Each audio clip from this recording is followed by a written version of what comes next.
जी बिल्कुल, अपने तमाम देखने वालों को अपने स्टूडियो में खुशामदीद कहते हैं। नाज़रीन, जैसा कि आप जानते हैं 8 फरवरी तो गुज़र चुका, लेकिन लोगों के दिलों में अभी तक ये चीज़ें चल रही हैं कि किस पार्टी के हक़ में फ़ैसला हुआ है, क्योंकि जो सोशल मीडिया पे खबरें आती हैं, जो न्यूज़ में आती हैं, वो रात को कुछ और होती हैं, दिन को कुछ होती हैं, बल्कि लम्हा दर लम्हा खबरें चेंज हो रही हैं।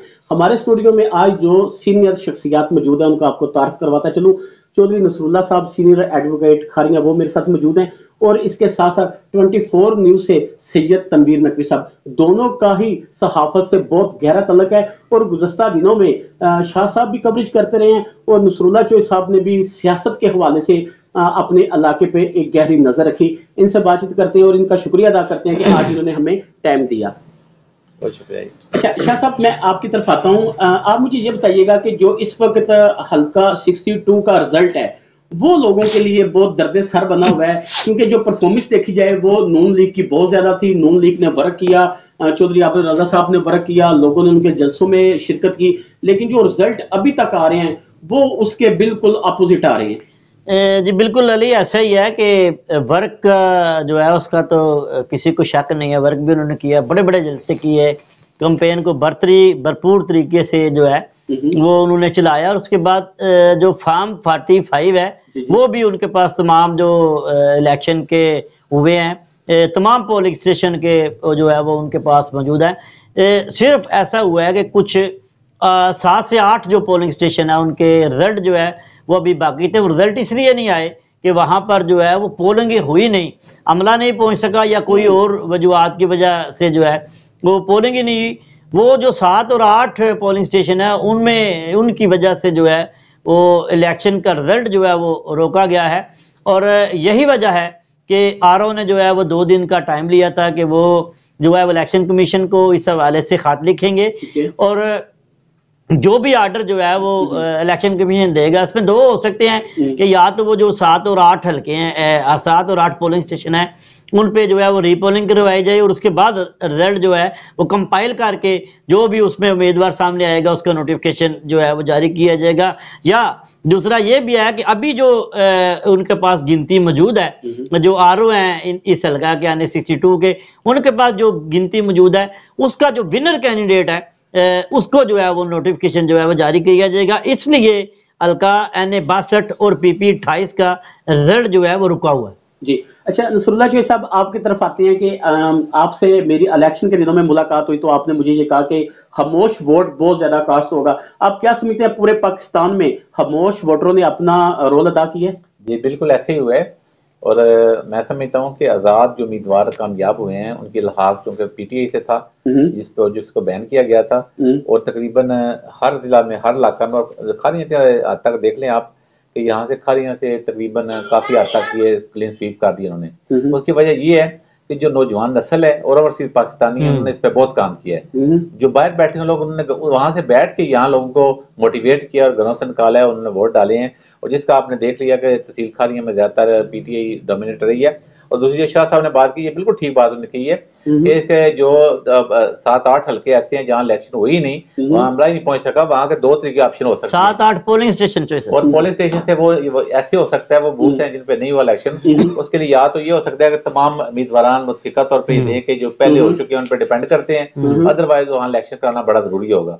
और ये बहुत बड़ी एक नेग्लिजेंसी है कि एक ऐसा इलाका है जो स्टेशन बनाया गया और वहाँ पे बंदे नहीं पहुंचे और वहाँ से इलेक्शन पोलिंग शुरू नहीं हो सकी, जिसकी वजह से ये कंफ्यूजन पैदा हुई। और NA 62 में ये शायद बहुत कम हल्के हैं जिनमें पोलिंग अब दोबारा होगी या कोर्ट के भी आप। अच्छा, मेरा ये सवाल आप दोनों के लिए कि आपने मुतअद्दिद दफा पाकिस्तान के इलेक्शनों में अपने सहाफी रोल को अदा किया, इस दफा रिजल्ट को लेट आपको नजर आ रहा है या इससे पहले भी तारीख में ऐसा हो चुका है?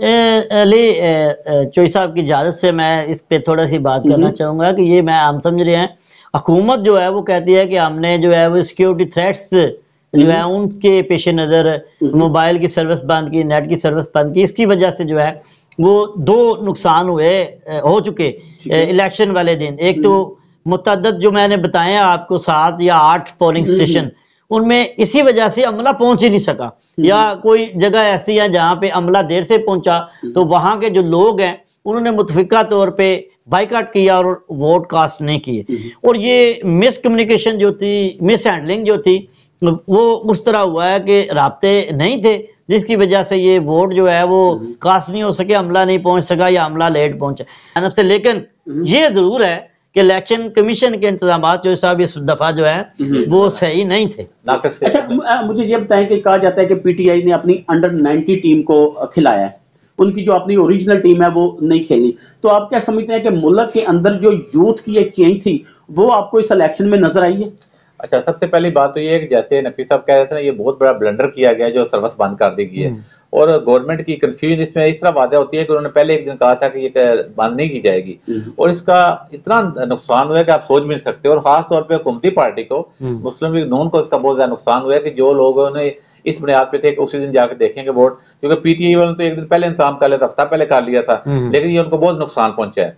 दूसरी जो आपकी यूथ की बात कर रहे हैं, यूथ ने तो बहुत भरपूर तरीके से हिस्सा लिया है, और आप देखें कि 1.5 करोड़ से ज्यादा वोट जो है नए इस साल शामिल हो गए हैं, और उन्होंने बड़े जोश से, जज्बे से और ये सिस्टम को देखने के लिए जिस तरह पहला वोट बना होता है और भरपूर तरीके से कास्ट किया है। यही वजह है कि टर्न आउट बहुत अच्छा रहा है, 48% तकरीबन रहा है, और मैं समझता हूँ ये बहुत बड़ा है। तीसरी बात यह है कि जो मिसकन्फ्यूजन हुई है उसका नुकसान ये हुआ है कि इंटरनेशनल मीडिया ने इसको वॉच किया है, खासतौर पर यूरोपीय यूनियन ने, इंग्लैंड ने, अमेरिका ने इस पे बड़े तहफ़्फ़ुज़ात ज़ाहिर किए हैं। उन्होंने कहा चलें इलेक्शन से पहले तो जो आपने करते रहे हैं इंतकामी कार्रवाइयाँ या कह लें जो भी कह लें, लेकिन इलेक्शन वाले दिन से आपने इनको फ्री हैंड देना चाहिए था। उस दिन भी नेट का बंद कर देना और लोगों को सही जगह तक न पहुंचना, और खास तौर पे जो पोलिंग का अमला है सबसे ज्यादा प्रॉब्लम उनको हुआ है, जिन्हें आपस में करना था वो नहीं हो सका। और तीसरा जो वोट का बात की शाह साहब ने बिल्कुल ठीक की है कि वोटों को इन्होंने सारे उल्ट पुल्ट कर दिए और लोगों को तलाश करने में बहुत ज्यादा मुश्किलात पेश आई, जिसकी वजह से तकरीबन काफी % लोग जो हैं वो वोट डालने से महरूम हैं। मुझे ये बताइएगा, क्योंकि ये प्रोग्राम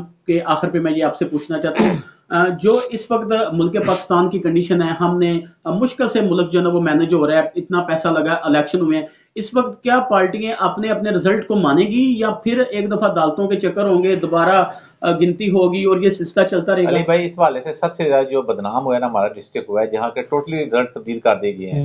सुबह 6 बजे तक और रिजल्ट थे, उसके बाद जब इन्होंने देखा है कि सूरत चेंज हो रही है तो बड़ी तेजी से इन्होंने रिजल्ट चेंज किए। खास तौर पर इलेक्शन इंतहाई पुरअमन माहौल में हुए हैं, लेकिन जब रिजल्ट अनाउंस किए गए हैं तो यहाँ खालिया में एहतजाज हुआ, गुजरात में हमारे साबिक वज़ीर-ए-आज़म शिया साहब की बहनों ने एहतजाज किया, वहाँ फायरिंग भी वहाँ पे हुई, वहाँ एक बंदा भी हुआ। मैं समझता हूँ कि ये बड़ा नुकसानदेह चीज है और डिस्ट्रिक्ट की बड़ी बदनामी हुई है, और पूरे पाकिस्तान में ये जिला गुजरात ऐसा है कि जहाँ की एक नहीं दो नहीं सारी की सारी सीटों पे गड़बड़ हुई। अच्छा शाह साहब, आखिर पे मैं आपसे ये पूछना चाहता हूँ, आजाद उम्मीदवार जो हैं उनका क्या किरदार होगा? देखिए जी, इस वक्त जो ताज़ा तरीन सूरत करंट सिचुएशन हम देख रहे हैं, वहाँ पे किरदार सिर्फ और सिर्फ आज़ाद उम्मीदवारों का है। अगर तो वो साबित कदम रह गए आज़ाद उम्मीदवार, चूंकि उनको वोट जो है वो उन्हें पता है आज़ाद उम्मीदवारों को कि किसके नाम पे मिले, अगर तो वो साबित कदम रह गए तो वो तरीन साहब का जहाज भी नहीं है। जी जी जी, वो नहीं है, लेकिन वोट तो पड़ा है ना जी, आपने वोट को देखना है। मैं पहले भी कह रहा था कि वोट जो है वो खामोश वोटर जो है वो इमरान खान को जाएगा, और इस बात को जो मुखालिफ उम्मीदवार थे वो भी तस्लीम करते थे, और मैं बार बार कह रहा था कि वो खाइफ हैं इस खामोश वोटर से। जी नाज़रीन, बिल्कुल मुल्क पाकिस्तान के अंदर इलेक्शन हुए, और जैसे भी इलेक्शन हुए लेकिन अपने वक्त पे वो इलेक्शन हो गए। अब उम्मीद करते हैं कि जो भी जमात हुक्मरान बनेगी वो पाकिस्तान के लिए और पाकिस्तानियों के लिए बहुत अच्छा सोचेगी। अब मेरे साथ जो शख्सियात मौजूद थे उन्होंने अपना तबसरा आपको बताया, उन्होंने ये भी आपको बताया कि इस वक्त करंट सूरत हाल क्या है। मैं शुक्रिया अदा करता हूँ सैयद नवीद नकवी साहब आपका कि आपने मुझे टाइम दिया, और नसरुल्लाह चौधरी साहब आपका भी, और इंशाल्लाह बहुत जल्द दोबारा आपसे मुलाकात होगी। आप जहां भी रहें अपना ख्याल रखिएगा। अल्लाह नेगहबान। Thanks for watching. Drop a like, leave a comment, and don't forget to subscribe.